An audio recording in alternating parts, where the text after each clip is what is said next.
Managing financing. Daisy has expanded her grocery into a mini supermarket. You've planned well for your business's growth. You've considered your financing options carefully before making a decision. Still, one day, you might find yourself dealing with more debt than you planned for. If you find yourself unexpectedly carrying more debt than you would like, don't panic.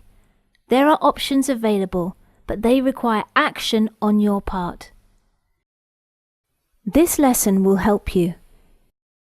In this lesson, you will learn what financial leverage is, how financial leverage affects business finance, and how to manage debt, grants, and equity funding. What is financial leverage? When your business uses debt or borrowing to increase its size or profitability, it is using financial leverage. The more debt financing your business uses, the greater the financial leverage.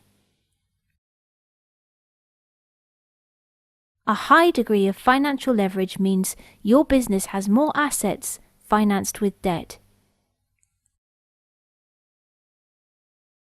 As a result, your business has greater potential to increase its revenue as well as net income.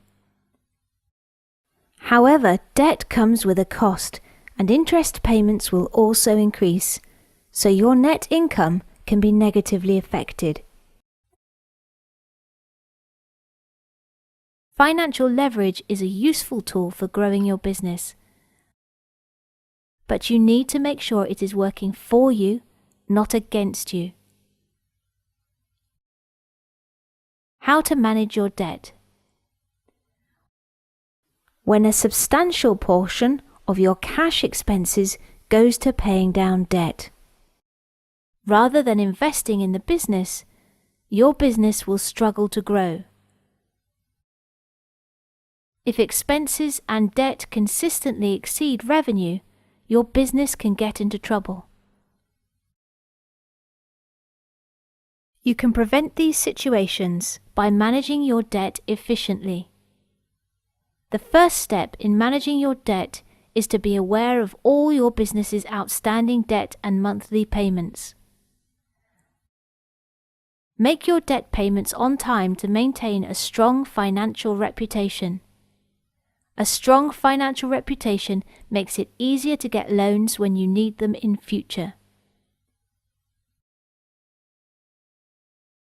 In addition, when you handle debt responsibly, your suppliers will be more likely to trust you with their money and extend credit to you. To increase your business's ability to repay debt on time, create a monthly cash flow projection. Remember to include all debt payments, accounts payable payments, and interest expenses in your projected cash outflow. If you anticipate a shortfall, try different tactics to improve your cash flow.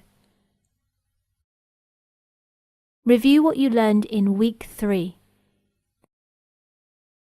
Keep your bank informed of any new developments that may affect the repayment schedule.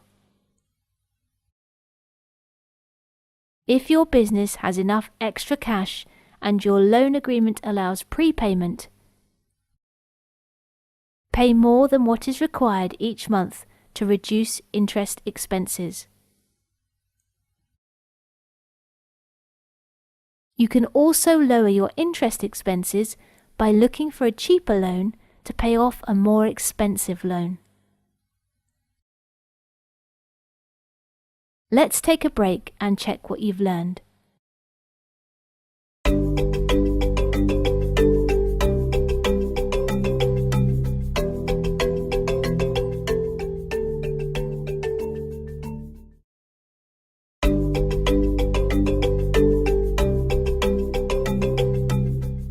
Managing debt when facing financial difficulties, Part 2.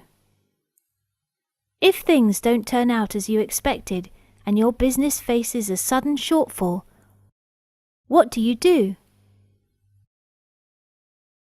First, prioritize your payments. Ask yourself what would happen if you do not make a certain payment. The more unpleasant the outcome, the higher priority the payment. Payroll is usually the highest priority because if your people aren't getting paid, they have no incentive to work. And if they're not working, they aren't generating revenue to help you pay off the rest of your debt. Your top suppliers and business partners should be second priority.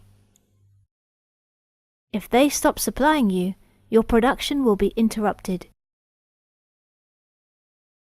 Avoid losing valuable goodwill with your most loyal suppliers and business partners.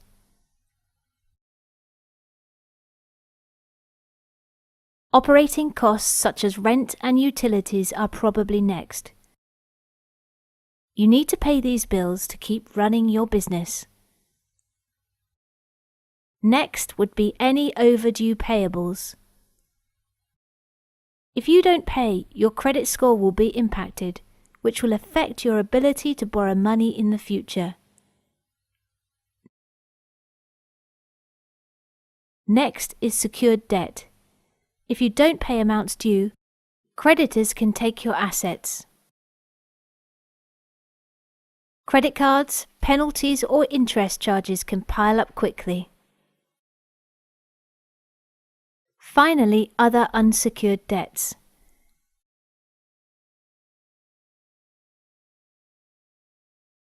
If you cannot pay some of your creditors, the next thing you should do is contact them to work out a new payment plan. Advise creditors of your situation. Be proactive.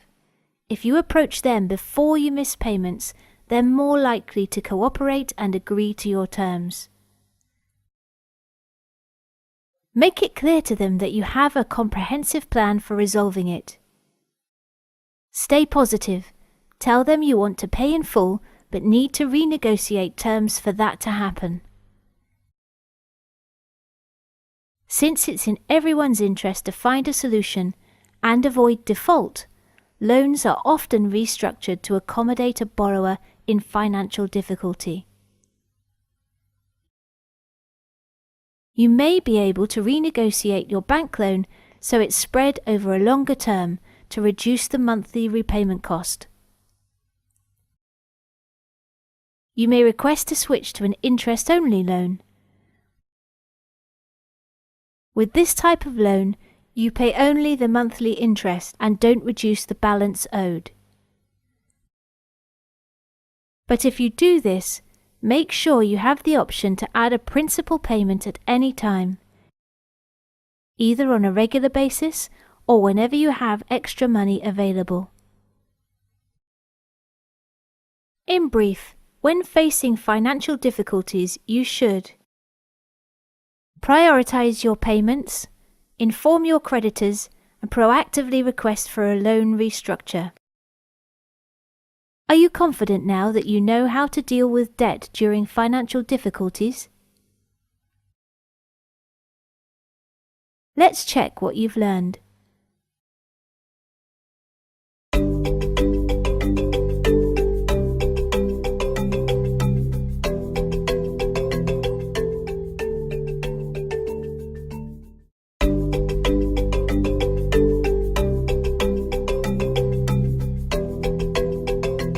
Managing grants and equity funding.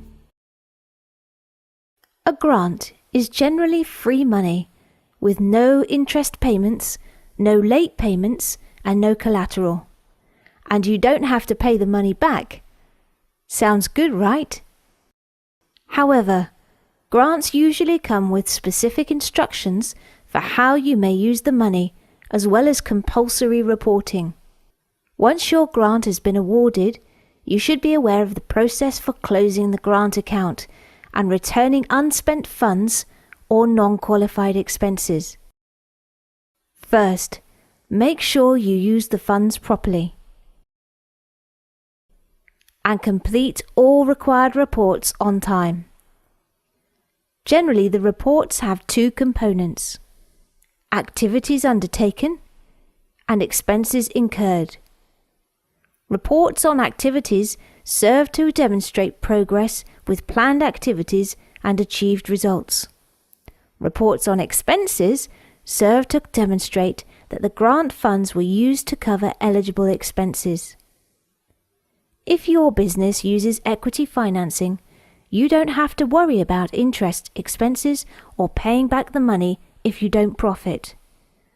But your relationship with your investors is an important issue. Depending on the terms of the investment agreement, investors may very well expect progress reports and will want to be informed about significant business events. They may also want to have a say in certain business decisions or insist on appointing people to the management team. Some investors may even try to insert themselves into daily operations and insist that you run the business in certain ways. This is why it's crucial to have clear terms in the investment agreement up front. Nevertheless, your investors are co-owners, so it is important to build a mutually beneficial relationship. Good communication and trust will make the relationship flourish. Make sure your investors get all relevant information in a timely manner and include them in important decisions. This will also provide you with opportunities to receive valuable advice from your investors. Your investors have legal rights in the business. When making business decisions, always take into account your investors' interests, even if they may not be ideal for you personally. If a dispute arises between you and the investors, try to negotiate for a solution first, rather than just looking at who is right or wrong from a legal standpoint. If negotiation fails, follow the dispute resolutions stipulated in the investment agreement.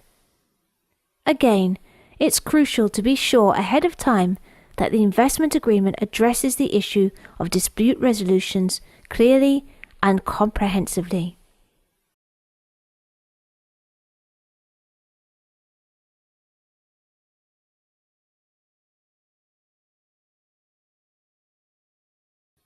You have learned about financial leverage and how it can affect your business, and also about best practices for managing debt and actions to take when facing financial difficulties.